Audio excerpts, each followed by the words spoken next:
So, despite the Apollo moon hoax, there are people who still believe that man is in space, and we have all sorts of space vehicles and satellites and space stations up there. It's time to have a look at the space shuttle. So, let's take a look at a typical shuttle launch. T-minus 17 seconds and count. 15,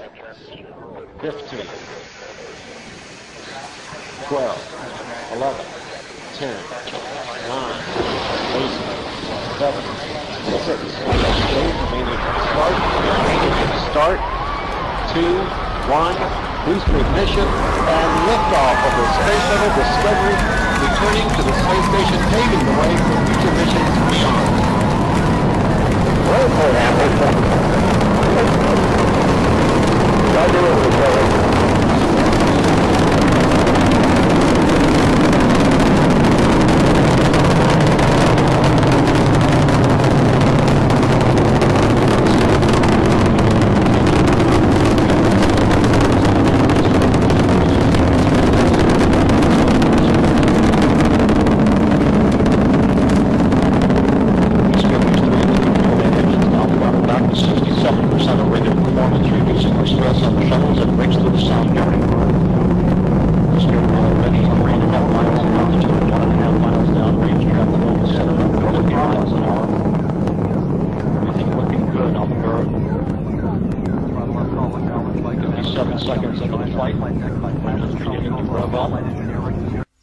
Now, I'd like to stop it there for a moment because I'd like to draw your attention to the shuttle's trajectory. Now, as a kid, I often wondered why it was that all rockets and space shuttle launches, they never ever went straight up. They always curved off to one side. Now, I remember being told at the time that it's because the Earth is spinning and the rocket is actually still going straight up, but from our point of view, we're just spinning away from it, so it looks curved. Well, you can't have it both ways. If that's the case, then when we jump into the air, we should land about a kilometre to the west. So you can't have it both ways. The quickest way into orbit would be straight up. Going horizontal would be the long way round. Let's continue. Standing by for the throttle up call from Capcom speed prep. Okay, at this point, the shuttle is horizontal. That is, it's not getting any higher, it's simply travelling horizontally along the ground. And as you'll see in a few seconds, when the booster rockets separate, they still fall to the ground under the influence of so-called gravity. Discovery, you can go and throttle up. Go and throttle up. Throttle up, throttle down by Commander Steve Lindsay. Expected to hit to clear short.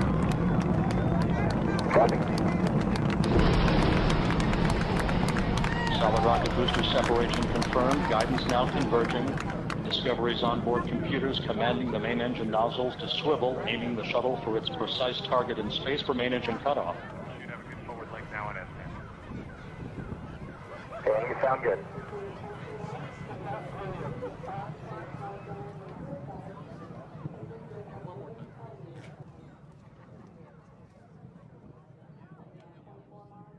Discovery Houston, negative return. Copy, negative return. So, ground-based video ends there. Not because the shuttle's too high, but because it's too far away downrange. As I said, it's travelling horizontally at this point. So what's missing is what they call MECO, main engine cutoff. That means the shuttle no longer has any power behind it whatsoever. But after MECO is the external tank separation. As you can see from this diagram, when the tank separates, it falls back to Earth. So what's stopping the space shuttle following the same exact trajectory? Between main engine cutoff and this ohms burn, the space shuttle should follow the exact same trajectory as the external tank. But it magically does not. And conveniently, there's no video cameras to show exactly what happens. The point here is that at external tank separation, both the shuttle and the external tank are subject to this so-called force of gravity. Neither the shuttle or the external tank are in space. And yet they want us to believe that there is an orbital manoeuvring system which is capable of blasting the shuttle from this point, which is still in the Earth's atmosphere, into orbit. Well, the clue is in the name of the thing. Orbital manoeuvring system, not orbital insertion system. Where's the fuel for this? There isn't an external tank anymore, so there isn't enough fuel to blast this shuttle into orbit, even from this height. And on the subject of height, where does space actually begin? In this shot, the space shuttle is supposedly in space, because the cargo bay doors are open. But you can see the features on the ground in great detail. In fact, you'd be hard-pressed to see such detail from a passenger jet at 35,000 feet. Look, you can see roads and rivers and individual fields.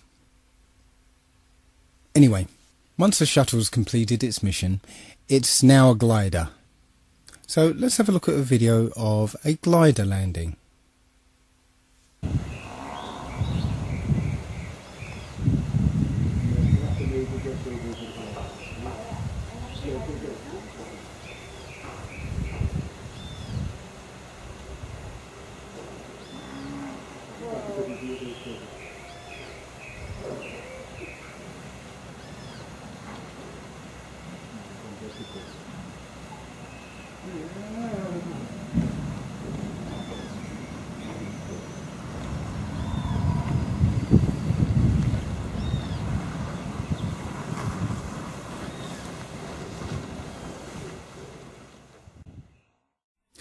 Now let's take a look at NASA's glider landing, and pay particular attention to the sound of non-existent jet engines powering down after landing. Down and locked.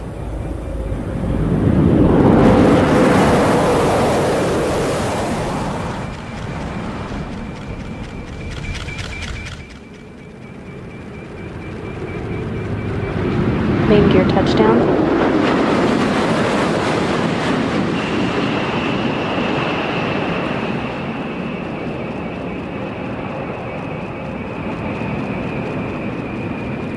Nose gear touchdown. Deploying of the drag chute delayed to assess the conditions of the crosswinds on the orbiter as it rolls out on the runway 15 at the Kennedy Space Center, wrapping up a nearly 5.3 million mile mission. Endeavour returning the first educator mission specialist Barbara Morgan to Earth to begin the next step in her journey to inspire future generations to explore, learn, and build a better future.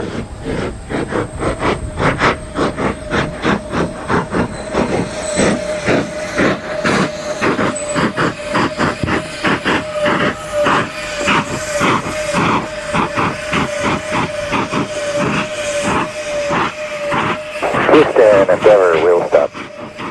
Roger, wheel stop, Endeavour. Congratulations. Undoubtedly, the nice woman from NASA, employed to state the bleeding obvious, is there to distract you from the fact that it's a bloody jet plane, tarted up to look like a space shuttle. It's not a glider at all. You can clearly hear the jet engines powering down. When you look at the back of the space shuttle, you can see two odd-shaped pods.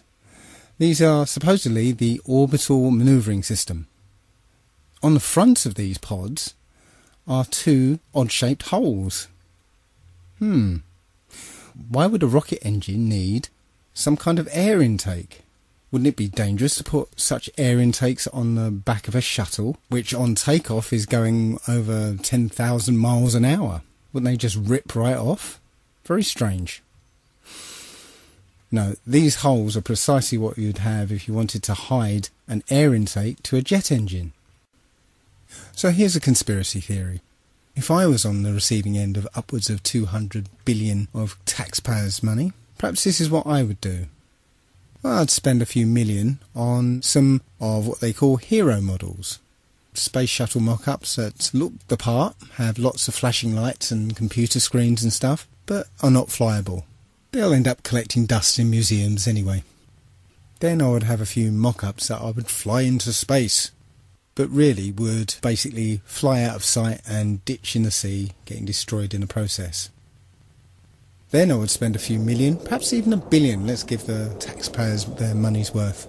Perhaps I'll spend $1 billion or so on developing a plane that looks like the space shuttle. There you go, job done. No refunds.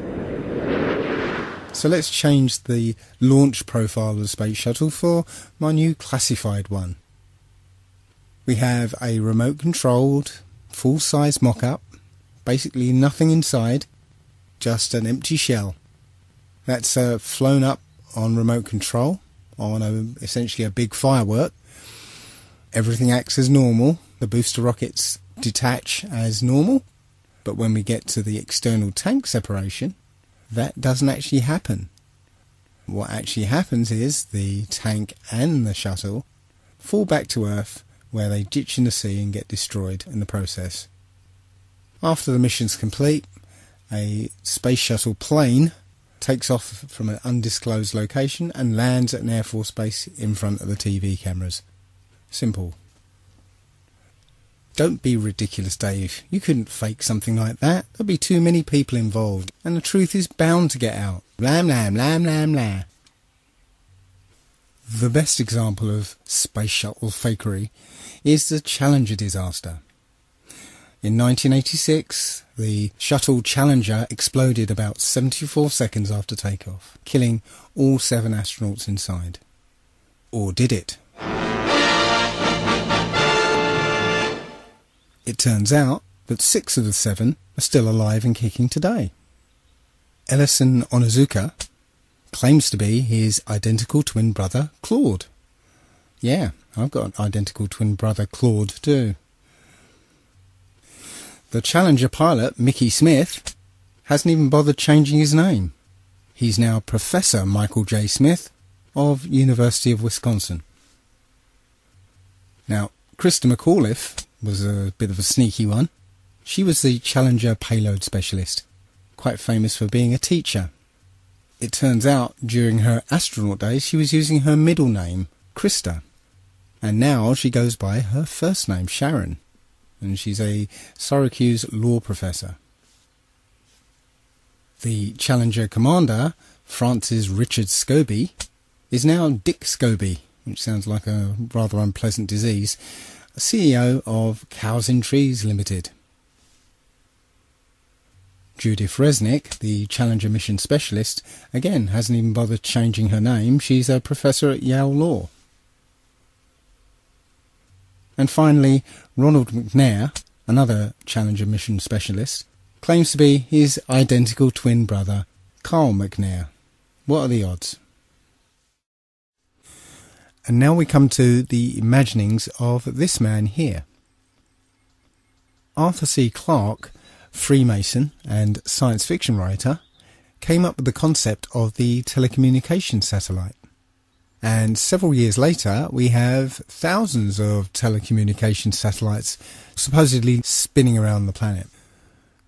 Again though, strangely enough, if you try and look for images of communication satellites, despite the fact that there are thousands of these things up there, you don't actually find a photograph of them.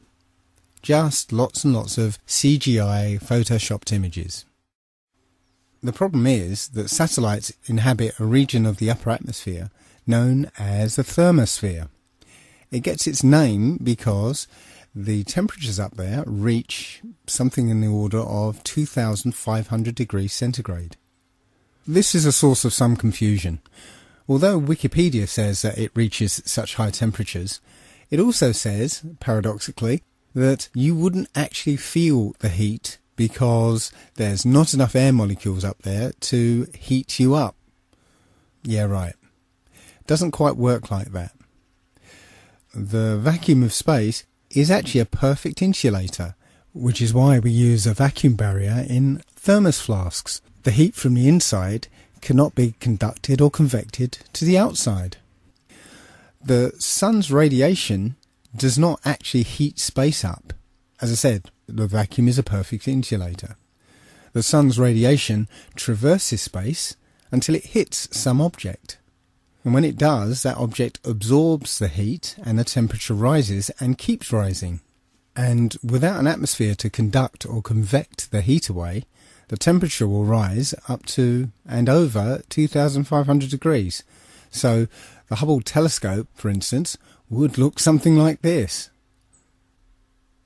All the satellites and the space shuttle and the International Space Station, they would all be molten slabs of metal spinning around in orbit.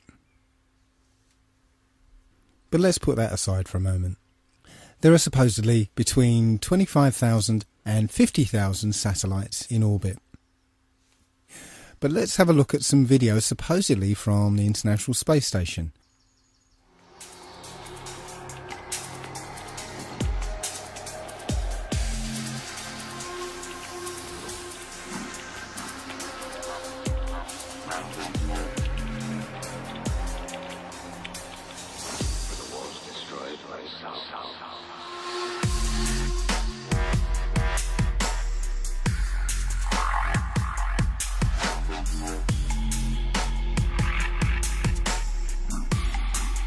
Can you see any one of these 26,000 to 50,000 satellites?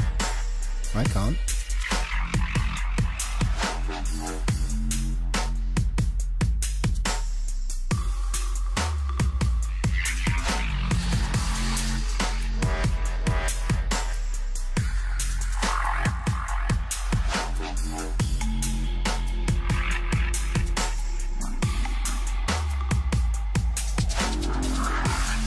Commands a substantial view over the Earth's surface, and yet you don't see a single satellite.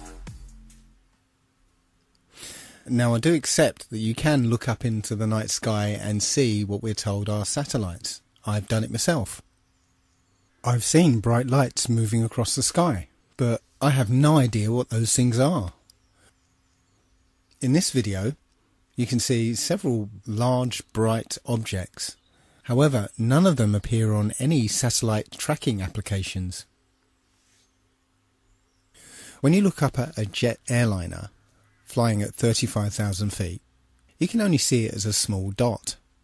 So how is it if something the size of a jumbo jet is rendered as a small dot at about 5 to 7 miles up, that you can see a satellite which is the size of between a car and a school bus at 100 miles away? You just wouldn't see it. At about this point, somebody's bound to say, what about the global positioning system? How would that work without satellites? Well, as it happens, the technology has actually been around since World War II. There are actually two systems, one called LORAN and another called DECA. Those were navigation systems based on radio triangulation. Now, the GPS systems that we're used to now are basically the same systems, just improved with a new computer interface. Similarly, the international telephone traffic that's supposedly handled by satellites are handled by undersea fibre optic cables. Shortwave radio can also span large distances and also be bounced off the ionosphere. So, in the absence of any hard physical evidence, I submit that satellites are just a work of fiction and another way that NASA and the US military managed to con the American public out of billions of dollars. So let's turn our attention to the International Space Station. This is one of those occasions where we can't really trust two-dimensional media, because all we have is images and video that supposedly prove that there's an International Space Station up there and it's been manned since 1999. One of the most visible indications that there are people up in space inside the International Space Station is that they're in zero gravity. However, NASA has an aircraft known as the Vomit Comet, and when this aircraft takes a certain flight path, the people inside feel weightlessness.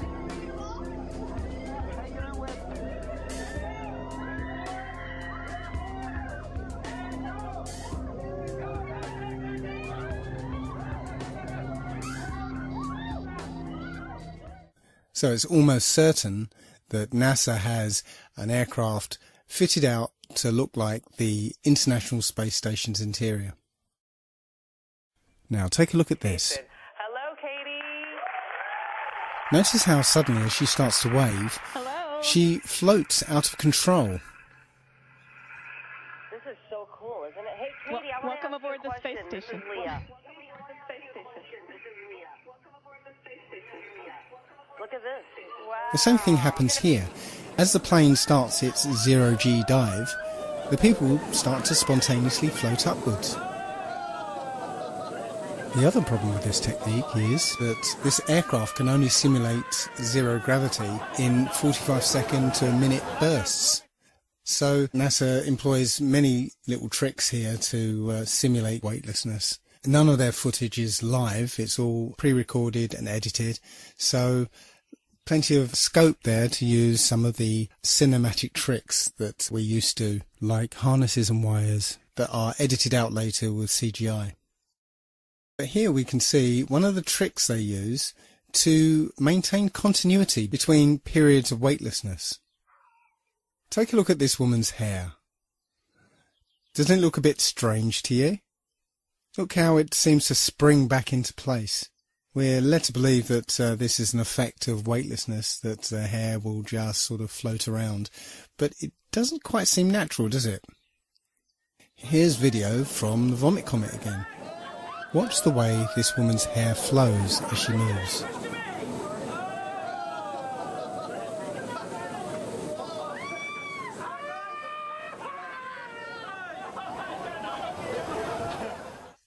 Seems quite obvious now that this is some kind of perm or hairspray, so that between periods of weightlessness we get that visual continuity. Now, there are plenty of examples of these gravitational anomalies, but I'm not going to spend too much time on it. I just wanted to show that all these things that you can see from NASA can be simulated and CGI'd up for your benefit. They don't seem to do any real scientific experiments up there. The effort seems to be just to get you to believe that they're there. That's it. There are also plenty of anomalies when you look at spacewalks.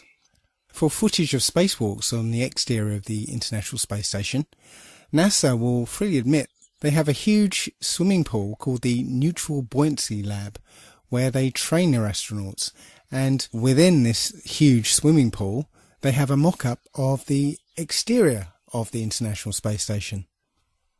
I'm going to show you a video from a YouTuber called Jungle Surfer, who's done the best expose of spacewalking anomalies. Another aspect of the illusion of space travel is spacewalks. These are faked inside a swimming pool. It's a custom-built swimming pool, and that's a great way to fake zero gravity. About 6 months ago, in 2013, a gallon of water leaked into one of their spacesuits in a matter of seconds. NASA doesn't really have a proper explanation for how on earth this could have happened. There shouldn't be water leaking into someone's helmet and a person almost drowning in space. How can you drown in space? They now wear snorkels to make sure that they don't drown in space. How can this be happening? A snorkel in space? There could be some water in the porous plate sublimator. When they were on the moon, they supposedly had about a gallon of water, but that cooling system is supposed to be well away from their head. There really is no sane explanation for why a gallon of water would leak into someone's spacesuit, unless you realize the whole thing is faked inside a swimming pool. In this scene, you can see the Chinese spacewalk, and you can see a bubble coming up from the guy's suit. How do you have a bubble in space? Space is supposed to be a vacuum, not a swimming pool, but it's obviously just a swimming pool filled with water. Obviously, there would be some equipment that they could only fix from the outside, but a lot of these spacewalks, it seems like equipment they easily could have configured to be accessible from the inside of the International Space Station. It seems more like an excuse to get out and show their other space trick, which is the faking of spacewalks in a swimming pool. In this vid, you catch a glimpse of someone wearing a scuba tank. Scuba tanks in space? Snorkels and scuba tanks in space? They act like a spacewalk is just a walk in the park, like there's very little danger involved at all. They're looking through the spacesuits. Oh, here's a spacesuit. We're going to go for a spacewalk. As if there's no danger at all. Like they don't care. They don't care. They don't act like they're in a life-threatening situation, like they could die at any second, even though they can. So you would think to preserve their life they would want to minimize the amount of spacewalking that they did. But there seems to be an abundance of equipment on the outside of the International Space Station that constantly requires repairing, which makes for a good TV spectacle and is inspired by movies like Sandra Bullock's Gravity. And after Gravity came out, they of course had to do another spacewalk to fix some emergency, some piece of equipment that their lives depend on that amazingly they can fix every time. But you know what? Thanks to the genius of the engineers at NASA, they employ snorkels in space now, so that should stop them from drowning. Finally, I'm going to leave the last word to one of the astronauts themselves, when he made a tiny little slip-up during a question and answer session. Take note of his body language after he makes his mistake. Hello, my name is Bailey. This question is for Chris. What was high school like for you?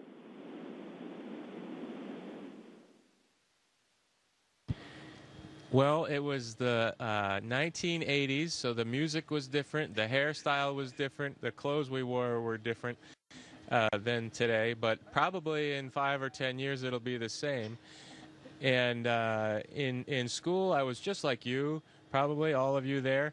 I tried my best. I didn't always succeed, didn't always do well, but I put my best effort into school. Math and science were kind of my favorite subject. I didn't really like English and reading too much, but I've since grown out of that, and I enjoy reading now.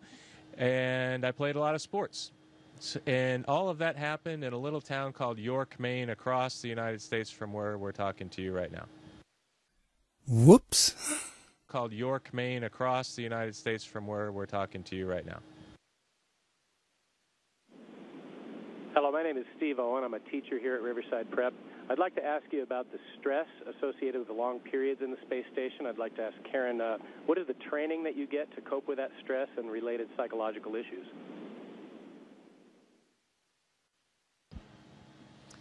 Well, for psychological issues, actually, when we are selected as astronauts, we go through quite a vigorous psychological screening process. You certainly don't want somebody who comes up here and has a breakdown or is claustrophobic. But also, we have, well, like Chris's background as a Navy SEAL and Luca's background as a test pilot clearly prepare them for high-stress situations.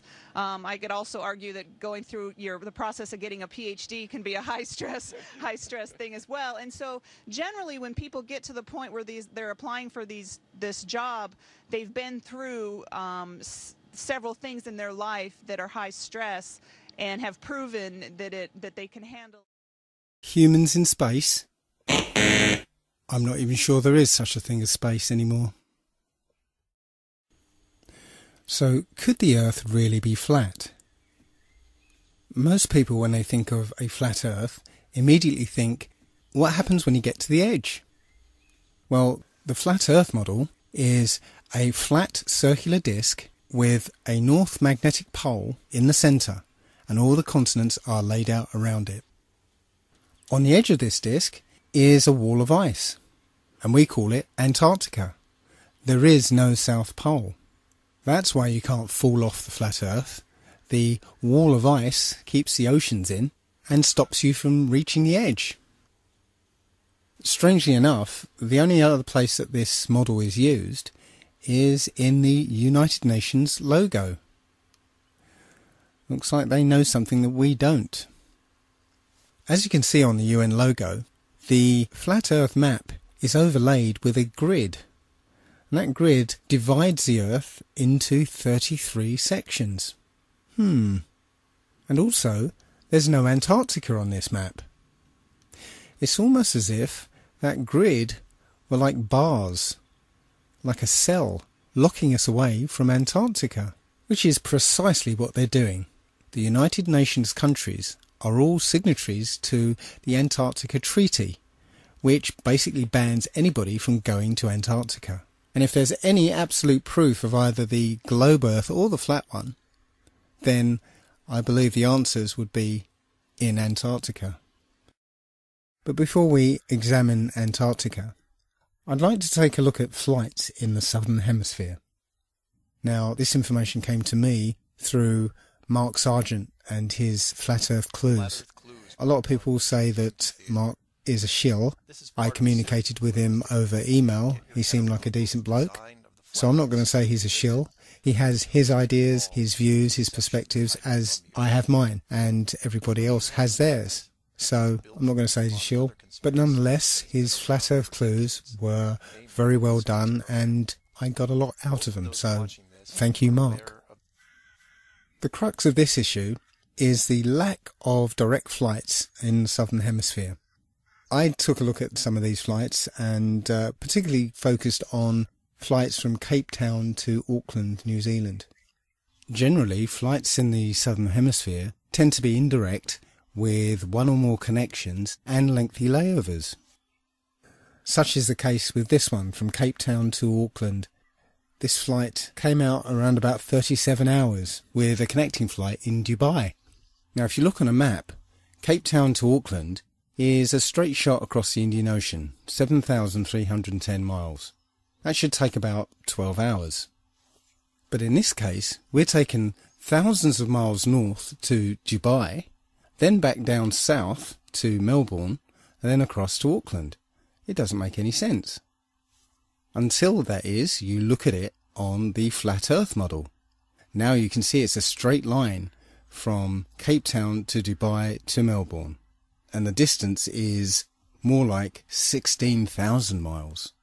So the total journey time of 37 hours is there to hide the fact that your actual flight time is 26 hours rather than 11 or 12. Now, I did find one direct flight operated by Qantas, but who knows? The flight was 14 hours long, but does that flight actually exist? I don't know. Short of booking that flight and flying it, I wouldn't know. But it strikes me that you could advertise such a flight, price it beyond the reach of most people, and cancel it for anybody who does take it.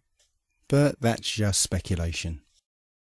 Now, the GPS system would obviously show up any anomalies in the flight plan, but it seems they've found a very simple way of getting around that problem, and that is switching off GPS tracking for all flights in the Southern Hemisphere. Now, this is an image from Flight Tracker, and you can see straight off that in the Northern Hemisphere you'll see planes over the ocean, but there are none in the Southern Hemisphere. Now, I spent some time looking at it on flighttracker.com, and I actually verified this information, but I couldn't capture the data on my computer. So here's a video of planes disappearing and reappearing off the tracking systems. So hey guys, I'm on planefinder.net. I'm tracking airplanes in the Southern Hemisphere, trying to do some research to verify or debunk this flat Earth guy.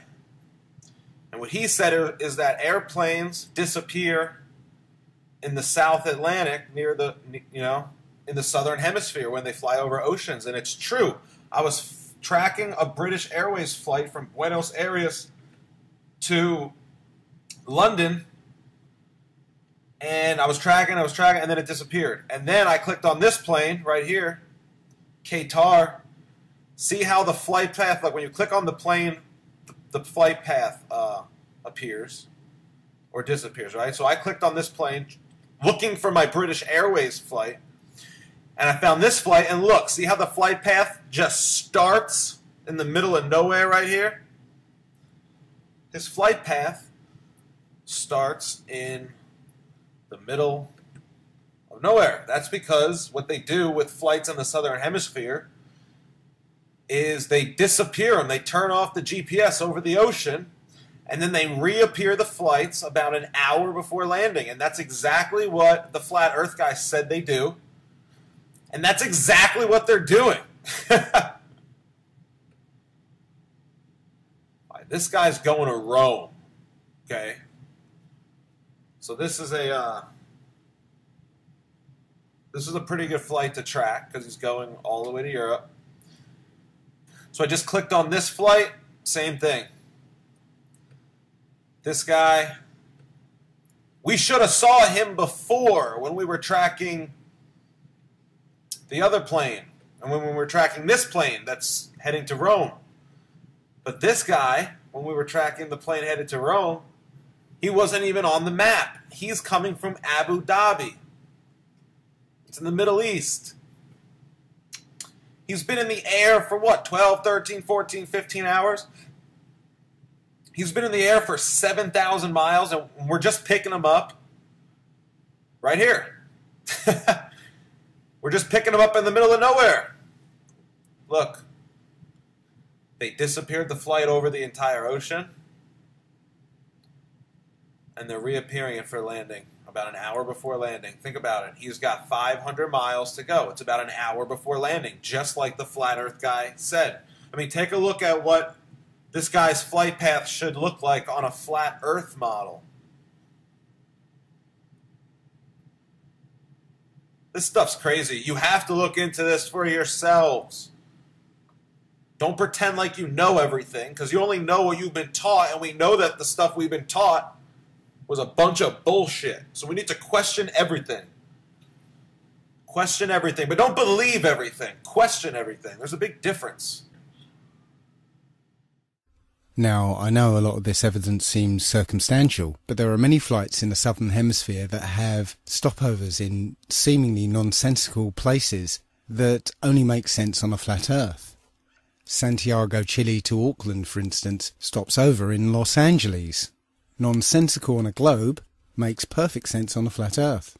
And the only way to verify these flight paths just happens to be switched off for all southern hemisphere flights.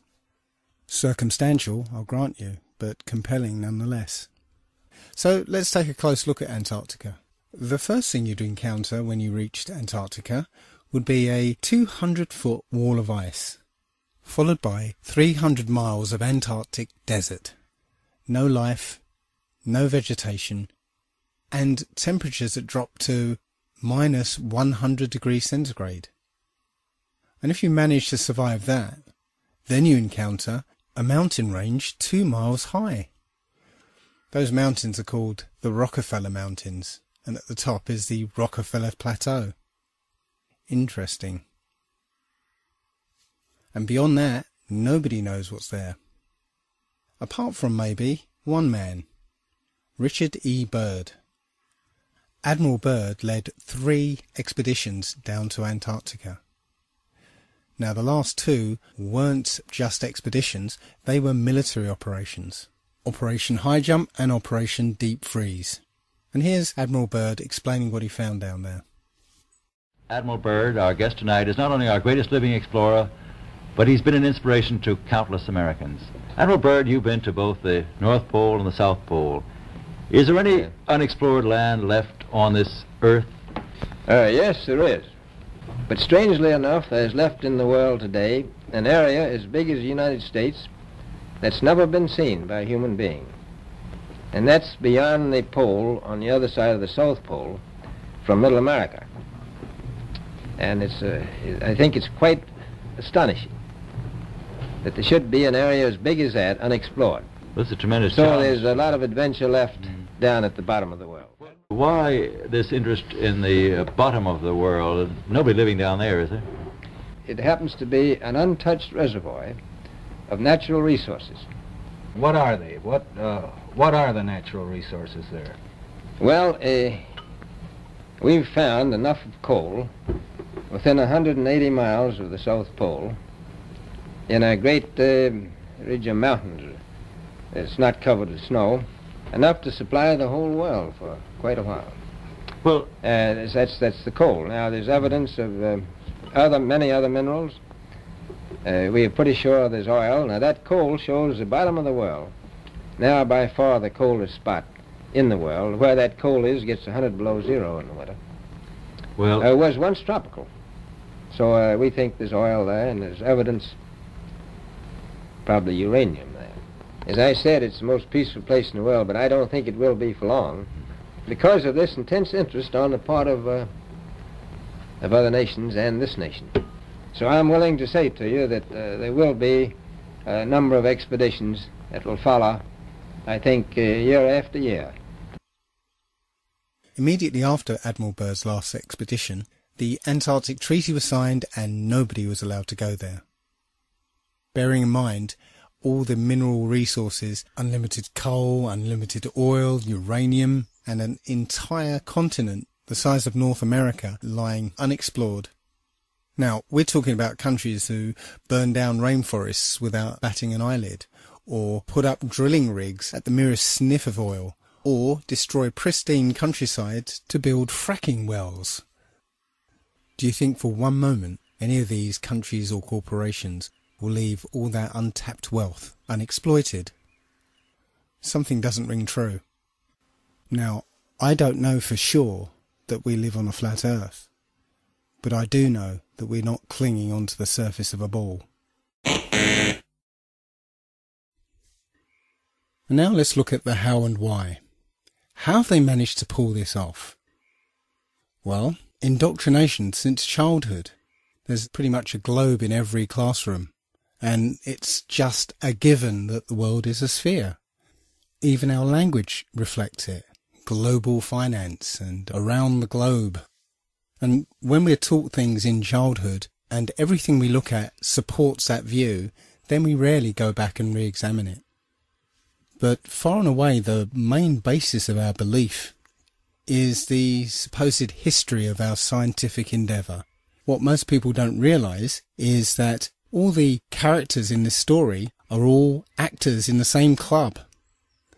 As George Carlin put it, it's a big club and you're not in it.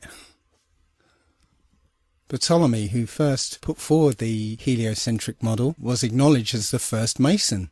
Copernicus was a Jesuit priest. Sir Isaac Newton was a Freemason. All the astronauts are Freemasons. So you can see how this lie could work if all these celebrated people are telling the same story. Another way we're programmed is by centralized and complete control over space information and access to space. That control is held by the space agencies around the world, NASA and RASA and the European Space Agency. It turns out that NASA is essentially composed of Nazis. Look up Operation Paperclip. NASA was actually formed from Nazi scientists transplanted to America after the war. I need not remind most people that the Nazi approach to propaganda is if you tell a lie big enough and keep repeating it, people will eventually come to believe it. And finally, we've had decades of programming through entertainment media, over 100 years of science fiction books and stories and television programs and films. I must admit to being a science fiction fan myself. I grew up watching Star Trek, Star Wars, Babylon 5, Battlestar Galactica, watching films like 2001, 2010. I truly believed that our future lay in space. I saw an exciting future for mankind, moon bases, Mars bases, interstellar travel. But now I sincerely doubt there is any such thing as space. It turns out that the Bible had a very clear conception of what the Earth and the universe looks like. And that matches the flat Earth model more than it does the globe. And that only leaves why. Why have they done this? What's the point of this grand deception? I think Eric Dubay explains it best. That's right, yeah. I mean, our eyes and experience tell us the Earth is flat and motionless, and everything in the sky revolves around us. But when we cease to believe our own eyes and experience, we have to prostrate ourselves at the feet of these very pseudo-scientists who are blinding us, treat them as experts, astronomical priests who have special knowledge only they can access, like the Hubble telescope. So by brainwashing us of something so gigantic and fundamental, it actually makes every other kind of lesser indoctrination a piece of cake. Earth being the flat, fixed center of the universe around which everything in the heavens revolves gives a special importance and significance not only to Earth, but to us humans, the most intelligent among the intelligent designers' designs. By turning Earth into a spinning ball thrown around the sun and shot through infinite space from a godless Big Bang, they turn humanity into a random, meaningless, purposeless accident of a blind, dumb universe. So it's like trauma-based mind control, beating the divinity out of us with their mental manipulations. People are always asking, why do they do this? Other than the obvious profit margin motive, NASA being the biggest black budget black hole in existence, sucking in over $30 billion taxpayer money for the fake moon landings alone. Nowadays, hundreds of billions of dollars, and not just NASA, but RASA and all the other fake space organizations around the world giving CGI images for hundreds of billions of dollars. So this modern atheist Big Bang heliocentric globe Earth chance evolution paradigm spiritually controls humanity by removing God or any sort of intelligent design and replaces purposeful divine creation with haphazard random cosmic coincidence. And so by removing Earth from the motionless center of the universe, these Masons have moved us physically and metaphysically from a place of supreme importance to one of complete nihilistic indifference. If the Earth is the center of the universe, then the ideas of God, creation, and a purpose for human existence are resplendent. But if the Earth is just one of billions of planets revolving around billions of stars and billions of galaxies, then the ideas of God, creation, and a specific purpose for Earth and human existence become highly implausible. So by surreptitiously indoctrinating us into their scientific materialist sun worship, not only do we lose faith in anything beyond the material, we gain absolute faith in materiality, superficiality, status, selfishness, hedonism, and consumerism. If there's no God and everyone's just an accident, then all that really matters is me, me, me.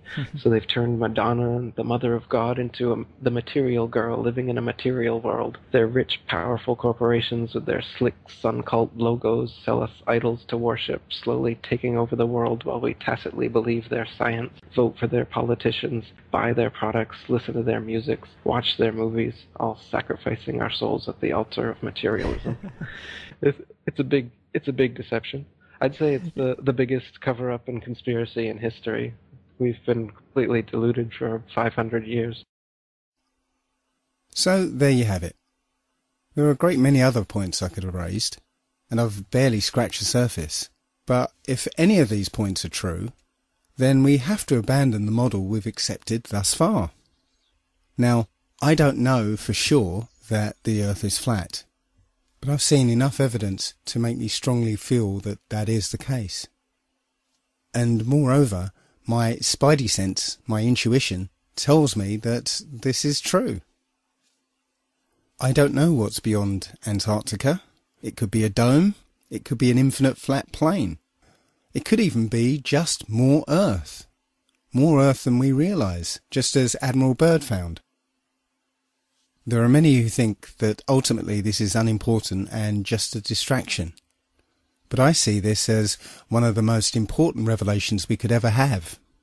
If this is the case, if this flat Earth is our universe, then it elevates man and this Earth to supreme importance, where every life, human or otherwise, is significant and sacred.